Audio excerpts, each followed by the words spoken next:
We are honored to welcome a comedian with 60.8K Instagram followers, the comedic voice of his generation. His new special, Chill, is streaming on Hulu right now. We have Joe Mande. Oh, hello. Thank you for having me, and thank you for listing my follower count. I know you do that, but I find that humiliating now. Yeah. Do you find that humiliating? Yeah. Okay, 60.8, that's a great number. Okay. Yeah, I should. That's a big number. Okay. Yeah, be proud of that. Yeah. This is a podcast about The Bachelor. Yes. We're not, You probably outpaced almost all of the players from the most recent season of Bachelorette. Okay, cool. Just to I let was you know. going to say, I think out of the Golden Bachelorette players, you would be doing pretty well. So Maybe not, you wouldn't be beating So chalk, my but social media presence is better than 70-year-old women, you're saying? 70-year-old men. But yes. Yeah. For the most part. There's a couple that are higher than you, but for the most part, you're doing pretty well. Great. So now, in addition to stand-up comedy, you're a Bachelor fan, or at least your household is. My household is, I would say I pick up most of my Bachelor viewing and knowledge kind of through osmosis. Like I'm in the same room as it while it plays. I'm doing other things mostly. More of a prison torture experiment. Yeah. But I do feel like I'm up, I feel like I'm involved. I know. And then my wife, I can hear her listening to Game of Roses while she takes a bath. So I also kind of hear through the wall what's going on. So we're back time listening. Yeah. All right. Well, let me ask you this. Do you watch any other reality shows? Yeah, I feel like we watch quite a lot. I mean, I'm a Alone completist. I don't know if you've ever seen Alone. That show rules. Oh yeah. Okay. Traitors. We devour Traitors. Yeah. I guess we technically watch British Bake Off, but I've never stayed awake for a single episode. I think there's something about the aspect ratio or the lighting, but like it's truly like being on anesthesia or something. It makes me pass. I've never seen. I do not get showstopper. the appeal of that show at all. Sorry, I know it's very popular, but well, I get it. If you have insomnia, I think you should watch it. Yeah, it's good for insomnia. Wait, so Kylie is listening to this in the bath, and I should say how Joe and I know each other because we both worked on The Good Place. That's right. And Joe is also a very, very prolific writer. He has worked on Hacks. He's worked on The Good Place. He's worked on Parks and Rec. Heard of it? One of the best shows of all time. Worked on Silent Library. That's one of my first jobs, which is, I don't know if that's technically a reality show, but yeah. What's Silent Library? It was an MTV show where it was like a prank show where like contestants had to stay quiet in a library while they got like slapped in the face with salami or something. Yeah. So that was my first job. One of my first jobs in Los Angeles was as a PA on a little program called Tough Enough, an old MTV reality show that was like Real World, but all the players in it were competing to get WWE contracts. One guy, one girl. That's where the Miz came from. That's right. Yeah. Yeah. Who became a giant WWE superstar. The Miz. Yes. So. Oh yeah. Clues is very into pro wrestling. He is constantly talking about it. And I'm not very into it, but to me, pro wrestling and reality TV are much the same thing. It's taking some version of you as a person. That's kind of the core seed of whatever your persona is going to be. Then you extrapolate it out into a bigger version of itself. And in many cases, like in The Bachelor, the outcomes of various group dates, one-on-ones, two-on-ones, they are scripted. The winner of those dates is pre-known by the producers. It's like a Royal Rumble. Absolutely. Exactly. So it's The Bachelor is just a Royal Rumble. I never thought about it that way. Yeah, The Bachelor is kind of a Royal Rumble. And now that we have for almost, or I guess it's about to happen, the second time, a reality TV show host who is president, who has also been in the WWE, it is all connected, in my opinion. Yes. Washington, D.C., the WWE, and The Bachelor are essentially the same thing. One of my childhood, like family best friends, got second place on season 2 or 3 of The Apprentice, and that was quite a trip to just. I bet. I was trying to like describe, and I know this is a politics podcast, but like trying to describe like how, like, to my nephews who have only known Donald Trump as a political figure, trying to like express how like buffoonish he was, and just like would be on TV for like any, like literally like a Pizza Hut commercial. I know, but like he's now president. You know what I mean? Like, you know, not normally presidents aren't like making cameos in Home Alone 2 or whatever. Like, and the closest thing I could describe was that it's like if MrBeast became president. Yeah, but less successful on YouTube. Right. I mean, the only thing that was close to it really was Ronald Reagan, who was an actor in Hollywood movies, but, you know, kind of a serious actor, at least. His persona as like a Hollywood celebrity was certainly more serious than Trump. Right. Let me ask you this about The Bachelor, not to get off topic, but you've seen the most recent seasons? Like I said, through osmosis. Yeah. What did you think of Jen Tran's season? Have you focused on a season like and sat down to watch it? Can you remember? I was talking to Kylie about this last night. Like they all kind of blend together in my head. So I'm going to have a hard time like pinpointing specific. There was one where there were 2 or something. Season 19. Yes, we watched a lot of that one. Rachel. Yes, Gabby, we watched Rachel Recchi. Yes. That was a horrible one. That was one of the worst seasons ever made. Well, I mean, in terms of them all blending together for you, let me ask you this. Do you like sports of any kind?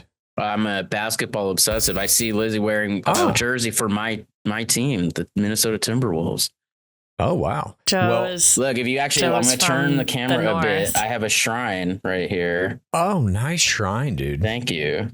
Yeah. Beautiful. Let me ask you this then. Do all of those seasons blend together for you?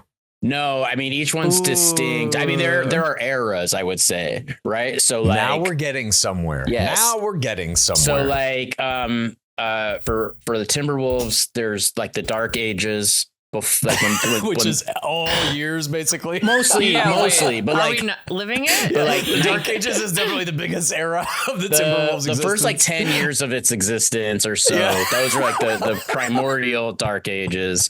Then Kevin Garnett entered the scene, and then we had like, you know, these what is sadly considered the glory era, which was, you know, they made the Western Conference Finals with Kevin Garnett, would have won the title in 2003 had we gotten past the Lakers. I truly believe that. This is also, I know this is a political sports podcast, and and then he left, and then there was like an extra long Dark Age, and now we're on a resurgent.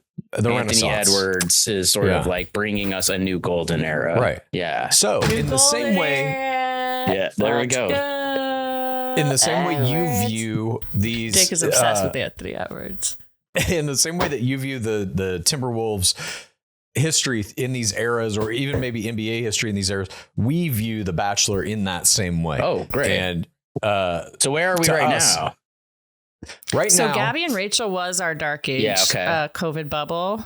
That was the bubble season. That was a tough one. Was probably the equivalent to the Dark Ages. That was from 2020 to, I mean, roughly 2023, because that was bad. I remember that because they were like all staying in a hotel together. They couldn't leave the grounds. These different resorts, and there were multiple seasons. It went from Bachelor season 16 to, I would argue, Bachelorette season 20. So you had 4 seasons of Bachelorette in there, and I believe also 4 of Bachelor. And we emerged from that in Charity Lawson season 20, which was the first season in which the creator of the show, Mike Fleiss, had been dismissed from the franchise amid allegations and investigations and improper workplace behavior, removing his toxicity from the top down. He also had some DV allegations from his wife. Oof. That's true. But removing him from the franchise, I think, opened up a lot of the producers to get back to a more kind of love-centric, a strategy of, we have the leads back. We're not trying to destroy the lead anymore. We're trying to support them. And that has kind of held true through the most recent seasons past Charity Lawson's season 20. arguably, other than what they did to Jen Tran, the first Asian Bachelorette in season 21 of Bachelorette, which was unmitigated disaster. That said, I still think we're on pace to see an upward swing in January with Grant Ellis' season 29. Great. This is wonderful. This really helped me. Thank you. So you're watching Rachel Recchi and Gabby Wendy's co-Bachelorette season. Did you know Gabby Wendy is cast for the next Trader season? No, that's great. That's great. Yeah. Yes. She'll be on Traders as well. Wells incredible. Adams. Do you know Wells Adams? Probably. Do you know Wells? You should know him. You know why, Joe? From Minnesota? No, because you played the love interest of a woman on Modern Family known as the younger daughter. Mm-hmm. You played the love interest of Alex. the younger daughter on Modern Alex, Family, that's right. Alex. And so the older daughter, Sarah Hyland, is married to Wells in real life. Oh, wow. Okay. So Yeah. you're basically related. We're basically bro-in-laws. Yeah. Yeah.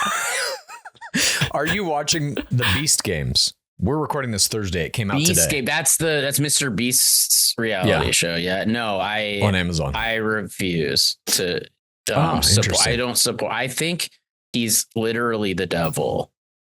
Mm-hmm. Who do you what do you think about owners of NBA teams or the commissioner of the NBA? Do you think they're altruistic, nice people? No, certainly not. I'm just curious where your supports lie. I mean, But MrBeast is the devil. I want to hear more. well, I mean, Why is he the devil? he's literally, he calls himself MrBeast, which is pretty clear.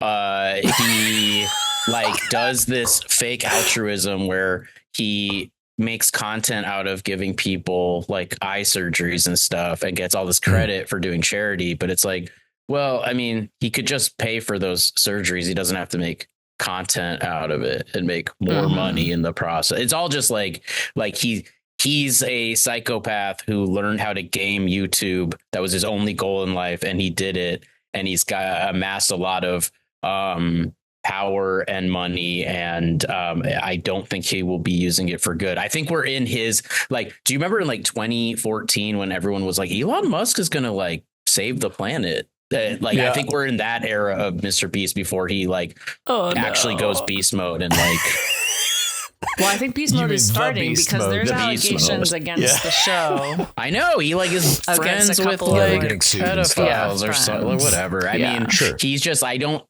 trust him, and I don't trust any I wouldn't trust any billionaire who owns a sports franchise, but I'm able to compartmentalize, so I can enjoy basketball without supporting Glenn Taylor, the guy who just I don't even know what he does to make money. I think he has slaughterhouses or something. He's a bad dude.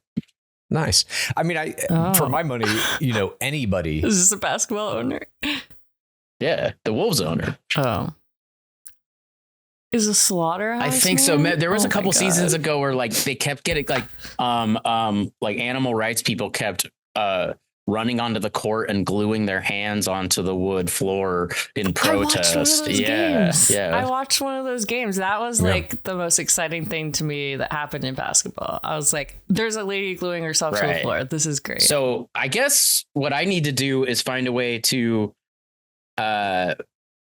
sneak onto the set of Beast, what is it called? Beast Wars? Beast Games. Yeah. Beast Wars was my favorite Transformers cartoon.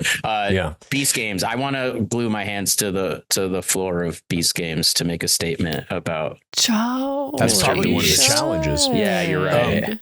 That's probably one of the challenges. I think you're probably getting great ratings in 2024 to find anything that entertains you that is not enriching a billionaire. I know. It's a struggle. Is there ethical consumption under capitalism? Let's get into it. Local theater. That's about all you're going to be able to do. Go watch some little kids put on a Nutcracker and you can feel good about that. Yeah, I know. But if you're watching anything on a streaming service, it's risky. Billionaires are getting paid. It's risky. If I start showing up to kids' plays saying this is the only good thing in capitalism, I'm going to get put on a list. I know that you're much. Right. Never mind. Adult local theater, I think. Joe, don't worry. You're on all the lists. I know. I'm already on all the lists. That's true. I love there is a Bachelorette bit in Joe's new stand-up special. Oh. There is a bit about the people who do the things in the middle of the basketball game to entertain people while they're pausing the basketball game. And I'm always fascinated by that part of sports, which is just that, like, even for the people who are there, they keep them constantly entertained with like the jumbotron and like other things happening. Have you the Clippers have a new arena, and it's the former owner of Microsoft, Steve Ballmer, built this sort of dystopian basketball arena in Inglewood. And they have to like scan your face to walk in, and they like basically get your DNA when you buy a ticket. It's very cool. But the futuristic wastes of time there it's pretty incredible. Just is this the one that has the full Halo Jumbotron? And they even they gamified it, so like during one timeout they dimmed the lights, and every seat in the theater or in the arena has like a D-pad on the armrest, and so everyone was playing Simon. And then it got to like such an elaborate Simon pattern that only one person in the arena was left, and he won a prize. LeBron James. Wow. It was LeBron James. Yeah, he was at a Clippers game. He's just that competitive. he's that Clippers arena Simon D-pad junkie. Yes. And he's good at everything. Let me ask you this. You bring up all this futurism, this new technologies. What do you think of AI futurism and potentially how it impacts stand-up comedy? I've been dabbling. I was doing a lot of AI stuff on my Instagram about a year ago. What I would do is I would prompt it to write stand up in my voice, like my comedic styling, which was really hurtful, seeing what they thought my stand up was like. And then I used 11 Labs. I uploaded my own voice into 11 Labs. So then my AI voice was reading my AI stand up, and then I had a computer generated version of myself performing it in a nightclub, which was a lot of work. And now it's on Hulu. And that's my special. I didn't do a single thing. I've written two stand-up comedy hour-longs at this point using AI. I've seen those. Tom Brady and George Carlin. The George Carlin one. I saw that. That was upsetting. Yeah. Really great. You were upset by it? No, I mean, it was just like Chad's smiling. I'm scared. I'm scared of like my thing with AI is I find it frustrating because it's like the last 50 years of science fiction media, books, TV, film have all been about the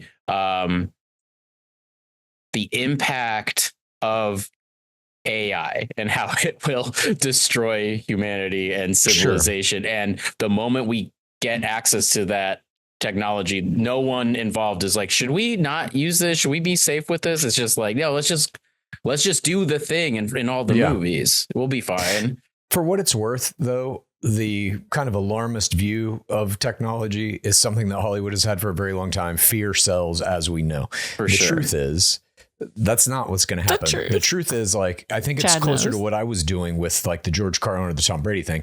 AI didn't write that. I tried. I was like, AI, write me a George Carlin thing. I even uploaded into it some, transcripts of his stand-up specials. Yeah. It's terrible. Yeah. I wound up having to write all of that and then just use 11 Labs to make the voice and use image generators and video generators to make the videos that went along with it. For me, what it really represents is this tool that completely democratizes the ability to make movies and TV shows. In the next year, with all these new video generators that are coming out, consistent character creation, you're going to be able to make your own movies and TV shows without a studio, without actors. That to me is like, finally, I've been waiting for this since I was 5 years old. You've been waiting for that? Absolutely. No, we all need gatekeepers. We need gatekeepers. We need people with taste. We need gatekeepers. And those people are Hollywood executives? Are me. I'll do no, it. but you get to make your own thing. That's what I'm saying. Yeah. If there's a movie project or you want to do like a sitcom, it's going to get to a point where if you're diligent and you're willing to write an episode every week, you can make an indefinite sitcom with your characters, your ideas, whatever, and just put it on YouTube. And it will look as good as anything on network TV. But I like that's going to destroy the industry. No, it won't. What? There's no. It's You like just saying, said there's no actors. There's no crew. Those are all people. No, but those things will still be made by people who want to make them that way. It's just like painters still exist, but we also have movies and TV shows. You know, photographers still exist, but we have AI image generation. Yeah, the two art forms will exist simultaneously. Yeah, right? I don't know a single painter. I mean, I know a few. There are definitely people selling paintings. There are definitely people doing paintings. I'm just saying that I think people have this kind of... But it becomes like a niche thing as opposed to like this giant industry. You think painting was a giant industry at any time? It's always like... Yeah, look how many paintings there are. There's so many museums. I'm in the painting industry. Look at all the ceilings everywhere. No, but these were all works made by singular artists, et cetera, et cetera. I'm not saying that it won't have some impact. I'm saying that these things won't go away. If you want to make a TV show or movie the old way and round up millions of dollars and a studio head's approval and a tier of mid-level development executives giving you notes on your script until it becomes something it's not, and then you want to go find actors who can't portray the characters that you had in mind, and then you need to get a director who's not going to give you the same vision you had in your head. If you want to make a movie that way, you're more than welcome. Me, I'll just be doing it on my laptop. Okay. All right. I guess we're on. I guess I'm just protective of my livelihood or what I've chosen to do. Sure. But I'm not even like my.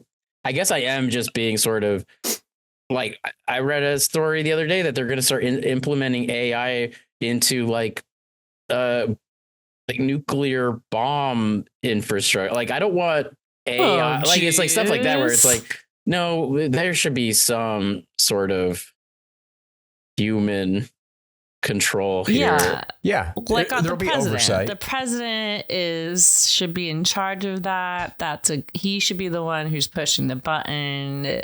You know, this current president, I agree. And confidence in the gatekeepers.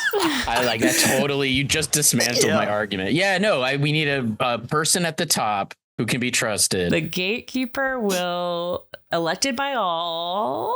I largely think that's what's going to happen. You're going to have human oversight, kind of like the heads of departments and major corporations and stuff like that. They'll have to sign a piece of paper, but the plan is going to be written by an AI, and it's all going to be implemented by an AI in most cases, you know, especially with like any kind of online marketing, any kind of online media generation. That's all AI. So I think that kind of sector is going to take a huge hit in terms of personnel. Certainly graphics, especially like motion graphics, text graphics, that will all be gone within 2 or 3 years.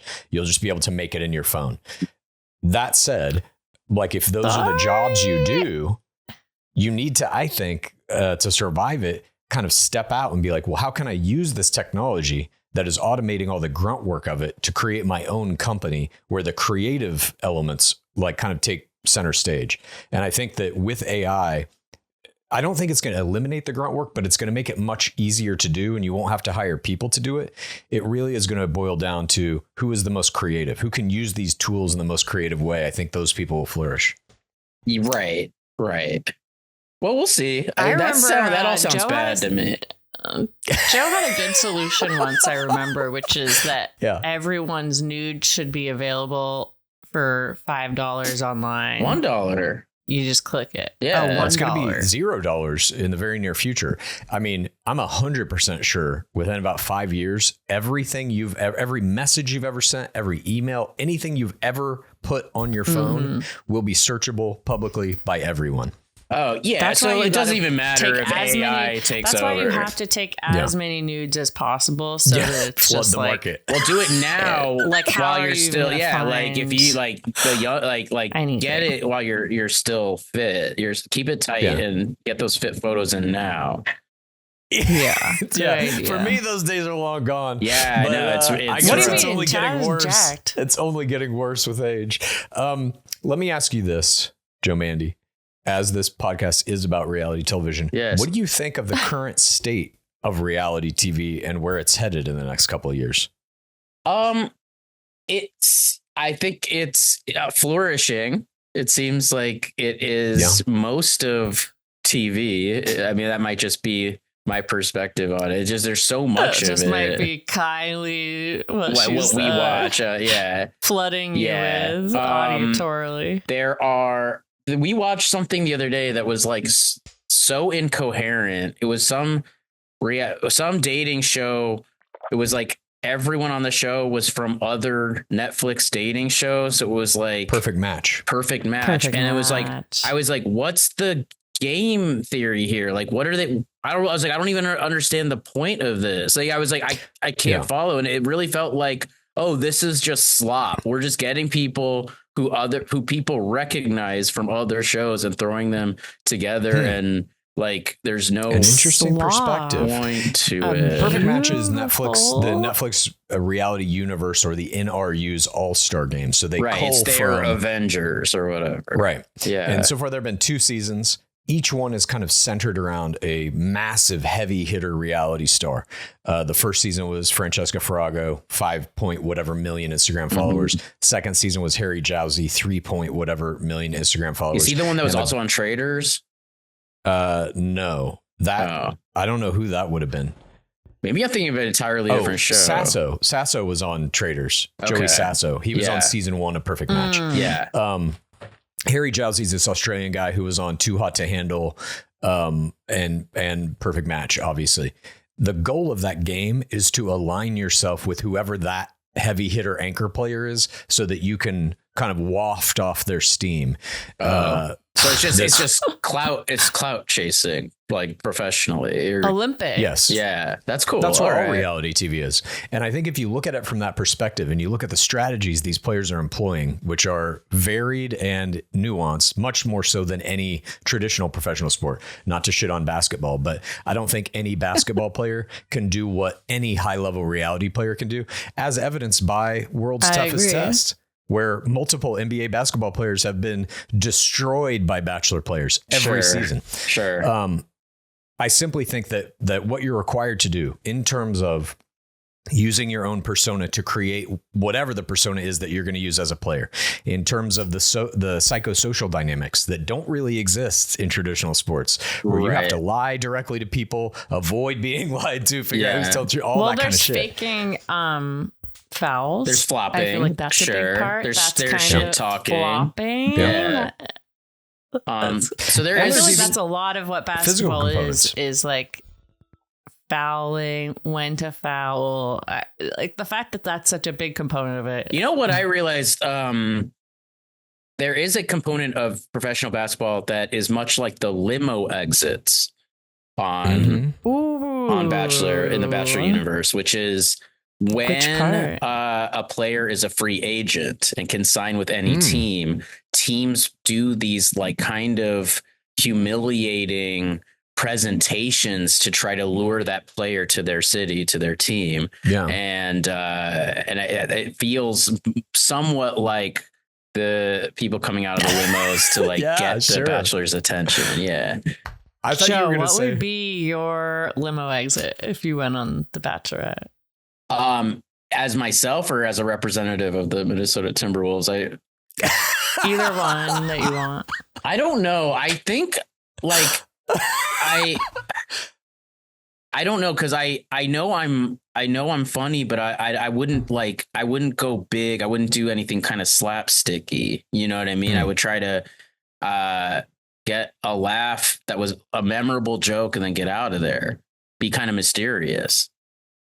Yeah, I mean that's good advice you've gotten from Kylie, I think, is not doing a big bit. I could see you having a basketball as like part of your like prop performance and being like, and I love basketball, and then you just shoot it as if there's a basket and be like, swish. Right. Ant-Man. Right. That's always funny to me when people when it comes to companionship, shots. I am a slam dunk. Oh, that's good. Ooh. All right. See you in the house. Producers. Hello, I got someone for you.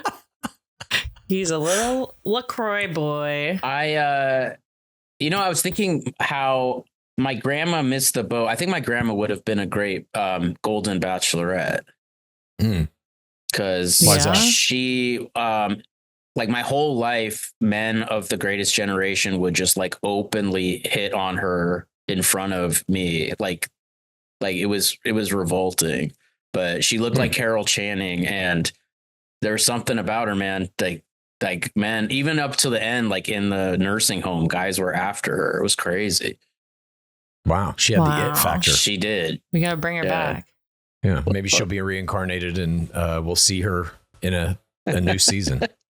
That would be Would possible. you say that you root for the Minnesota players? I'm talking about Leslie Fema and Golden Bachelor. I'm talking about Becca Kufrin. I'm talking about Michelle Young. We got a lot of really good players who are from. I know that was like Minnesota. Like now that you're slowly becoming a Minnesotan, Lizzie, I've been thinking like, oh, are you just trying to like go to the homeland, like where the like the bachelorette sausage is made, like well. Minnesota ain't the source. That's it's Dallas, Texas. Dallas, of course. Yeah. Oof. No, but I think there's something there. Of course, There's I'll root for any Midwestern. Minnesotan. I'm psyched. I keep talking about basketball, but like Chet Holmgren, Paige Buckers, what's her name? She plays for UConn. Jalen Suggs. There's a bunch of Minnesota. There's a huge thriving Minnesota basketball scene as well.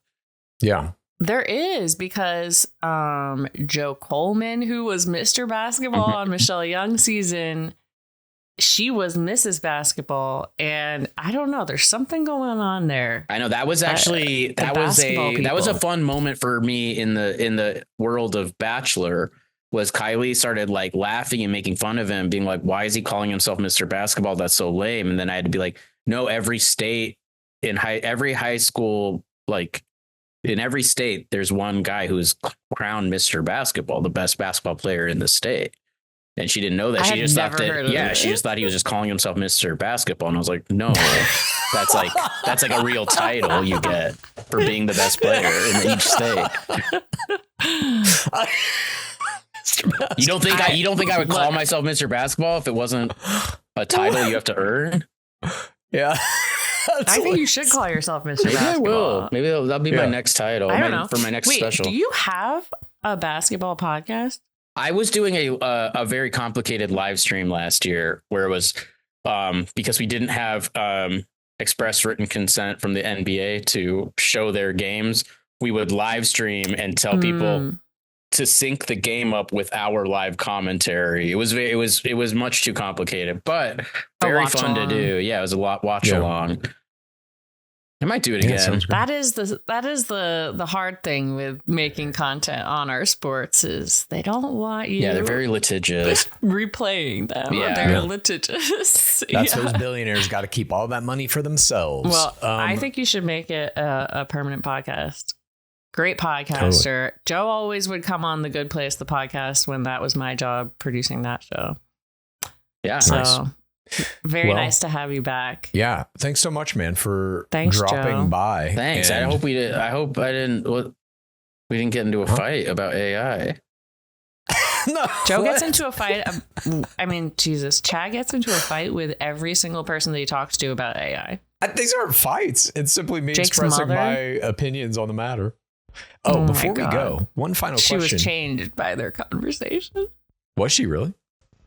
She was just like, I don't know. I just think most people don't. They have unsubstantiated fears about it, what it's going to do in terms of replacing jobs and things like this. I wish we could like make a bet. I wish we could make a bet, but my side of the bet is that it's like apocalyptic. So like if I win, we're all dead. I won't get any money. Okay. Let's go down the apocalyptic route. Let's go down this route using some logic. There are two kind of paths if we get AGI, artificial general intelligence, which then can evolve into ASI, artificial superintelligence. This is essentially a god, a new entity, a conscious life form. Assuming that, again, this is theoretical, but assuming this AGI or ASI is on the internet and is 1,000,000 times smarter than any human being, it will take control of everything in the connected world.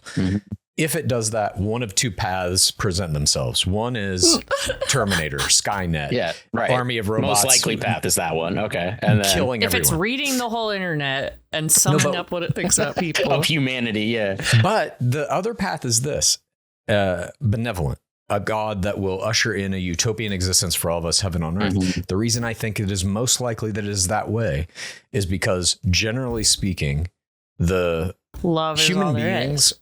What's that? Love is all there is. It's the meaning of life. Quite possibly. No? I do think enlightenment leans toward love. And I think an entity that is a million times smarter than the smartest human being, who doesn't need to eat, sleep, doesn't need money, doesn't need shelter, doesn't need all the things that we compete for as a biological race. I don't know why it would become malevolent. We present no threat to it, literally. Why wouldn't it, if it could, with zero effort, reorganize humanity, reorganize the system that we've created for ourselves to be much more efficient, to deliver much more happiness to the individual? Why wouldn't it do that? Why instead would it wage an all-out war on a species that potentially could kill it? Why? By unplugging it? Of course. Yeah. If it only exists in machines, if it only exists in the connected world, all we have to do is just disconnect. And that may if it's take informed by the internet, or whatever, just like just Twitter. If it's informed, even although the tiniest bit by Twitter, he or she. We shouldn't let it see Twitter. Yeah, we gotta keep that out. I mean, this ASI would be like, sayonara. I guess. I think this attitude too. I'm like, also the internet has a lot of things about human beauty and about the good things that humanity does. That's a shred. It's mostly Really? bad. The internet's mostly bad. I think I just don't agree. Yeah, I know. Joe, this leads me to a question I've been meaning to ask you. How did you get your TikTok algorithm to do what it's doing? That's just natural. It's poisoned. It's so funny. It's so funny. What is it? What's the algorithm?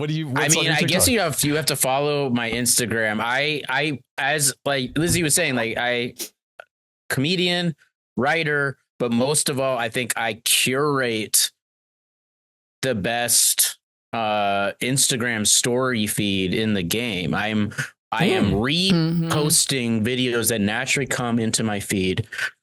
I'm following you right now. It's my favorite thing about the internet, and it's all earned, Lizzie. Like this is my algorithm I don't even know. I literally was thinking of what I would even search in the search bar to try to get the videos that Joe gets. I'm like, weird people. Yeah. I would search that. I wouldn't get what. Yeah. It's really, truly the most bizarre corners of TikTok and Instagram Reels.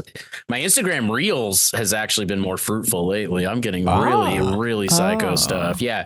And in fact, you can follow, if you follow my Instagram, what are those things called at the top? The story, the highlights. I have a 2024 highlights of the most, insane / upsetting / hilarious stories that I found throughout the year. I did that the other night. So I can't wait to dig in. Perfect. Yeah, I gotta dig in. It's hard work. Good. It's hard work. Yeah. So maybe you're right. Maybe there is beauty in the internet because I have a lot of fun with that. No, there totally is. There totally is. It just depends on what you're looking at. I mean, I go down rabbit holes all the time watching YouTube and TikTok, whatever, all about like human consciousness, what's going on in contemporary quantum physics, the new theories about what all of this shit actually is. That stuff is fascinating to me. None of it is bad. None of it is evil. None of it makes you feel like humanity is a cesspool. It makes you feel like we're working towards something. I don't know. I think it's an equal measure. It just depends on like what you're spending your attention on. Or what the I'm mostly algorithm getting people who are straight up. What's funny to me is that like we live in this like information age, and all the people I get in my algorithm are living as though we're in the dark ages. Like straight up, just like I had a guy the other night who was just like being like, alchemy is real.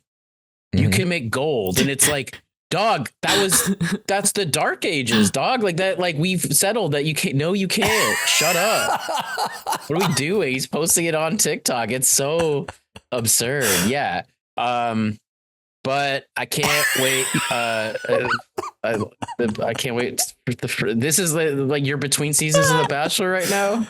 Yeah, the next season starts January 27th. Yeah, that's Great what Alice talking about is our this. next Bachelor. Who is? Oh, Yeah. right. We were saying. Yeah. Okay, I'm gonna And be he's more only the into it Sorry, this go year. I don't know. I'm gonna focus on it so I can. Here, be I more. mean, I'll see if I Kylie can told drag you me in a she little is bit. no longer watching the show. She is only listening to our podcast. That is true. Yeah. Which, I mean, Wow. that's unhinged. Yeah, That it is. is. It's crazy.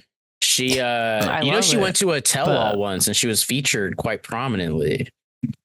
I do remember that was this. when I we were think it working was during together. Good Yeah, Place. yeah. Yeah. Wow, that's Because like the way the lighting was, Ivan. I think it looked like she was on the verge of tears, but I think it was just the lighting. So they kept going back to her because it looked like she was Smart. really affected by what was going on, but she Glossy-eyed. was just nervously on camera. Yeah.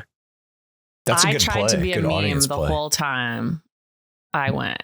But this was before, this is Sean Yeah. Lowe season. This is before social media was what it was. Yeah, Joe, what do you think is the fundamental nature of reality? Yeah, just real quick before we go. This is our last question. Either that or what are the drones? One of those two answers we'll accept. Oh, what are the drones? Oh, the That's a drones. good question, too. I believe the theory that it's a test for monitoring or pinpointing a dirty bomb. Interesting.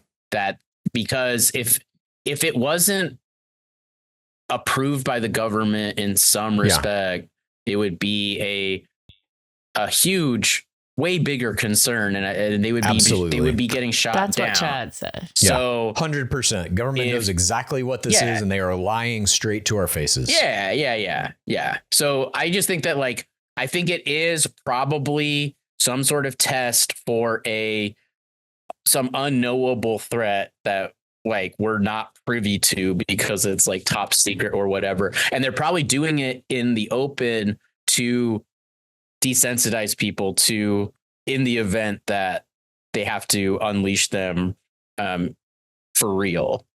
You know what I mean? But or it's just the dark ages and people in New Jersey are seeing satellites and the stars and assuming helicopter and then assuming that these are like alien drones coming out of the ocean. That I can see as well. Yeah, I know. So I think it's one or the other. I think, and like both are equally valid. Either the government's lying to us on some security state shit, or but we got a smart person on the button, or people are sort of en masse losing their minds.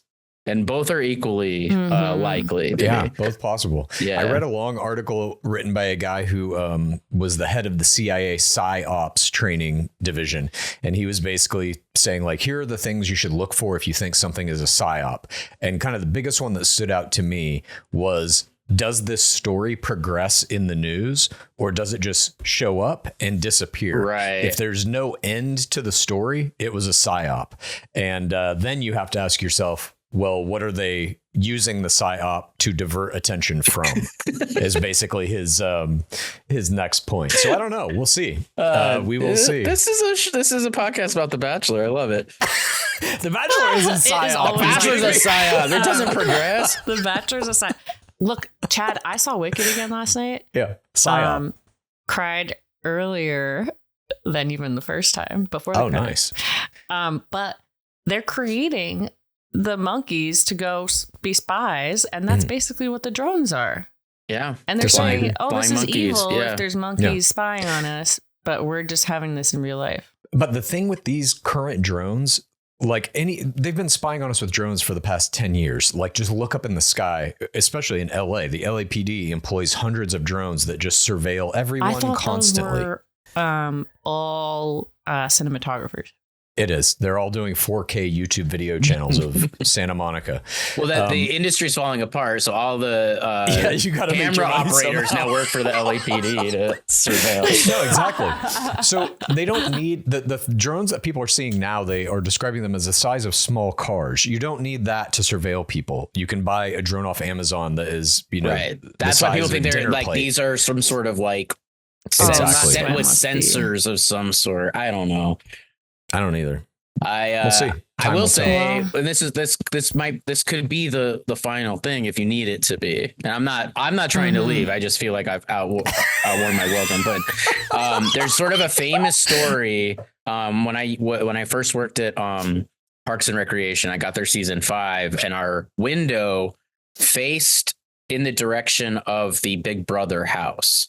But it was surrounded by a 25, 30 foot wall, like a fence. So you couldn't actually see the house because it was surrounded on all sides by this giant wall.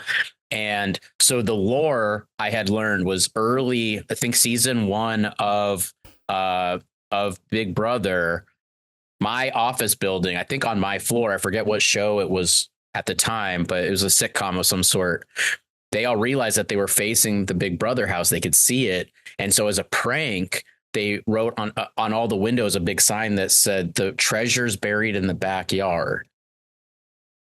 And so the contestants kept going out at night and digging holes in the backyard. They didn't know why. Like the producers could not figure out why all the people were like out at night digging holes in the backyard. And then they figured out that it was like this sitcom writers room had pranked them.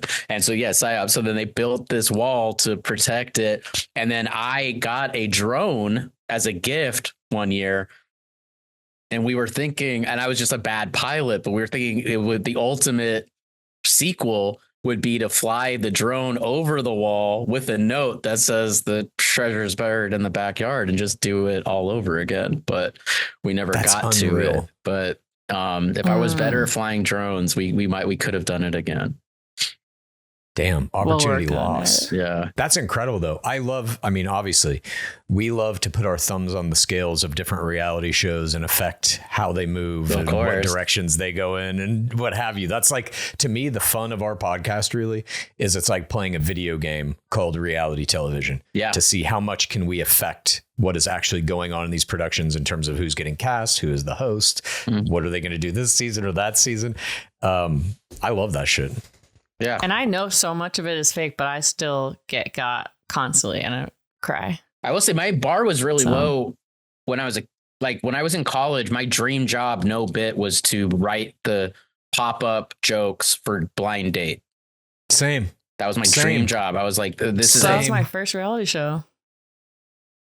God, my sixth grade teacher met his wife on it. They were so funny. I was like, whoever's doing this is on some next That's why I was like, oh, this person, I saw real potential in whoever was writing those pop-up jokes. So this person's really good. Dude, I totally agree. My first job as a writer was writing for a now defunct tabloid called the Weekly World News that had like Bat Boy and all that shit in it.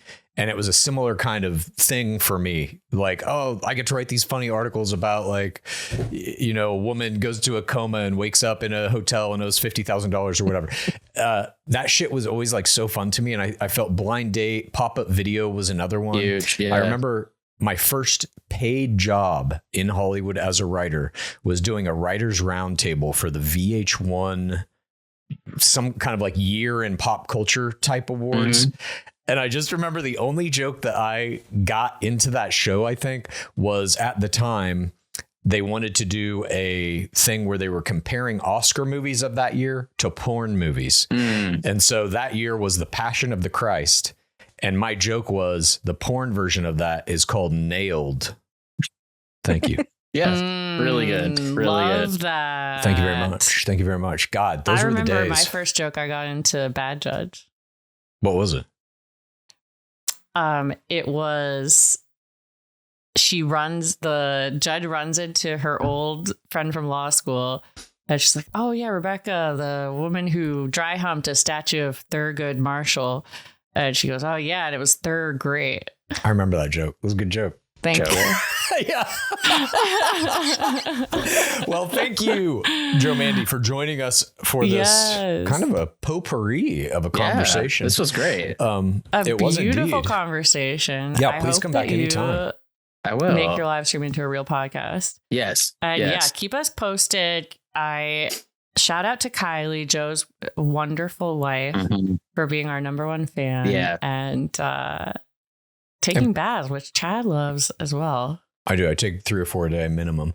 And everyone, please go watch Joe's stand-up special now on Hulu. Right? Yes, please. Chill. Congrats. That's awesome. I mean, even if you just want to fast forward to the Bachelorette joke, I'll be fine with that. Do not fast forward. It is so funny. There's even a bit about the Minnesota State Fair. Yeah. I feel like I got so many more of the jokes now that I'm Minnesotan. Yes. Basically. Yes.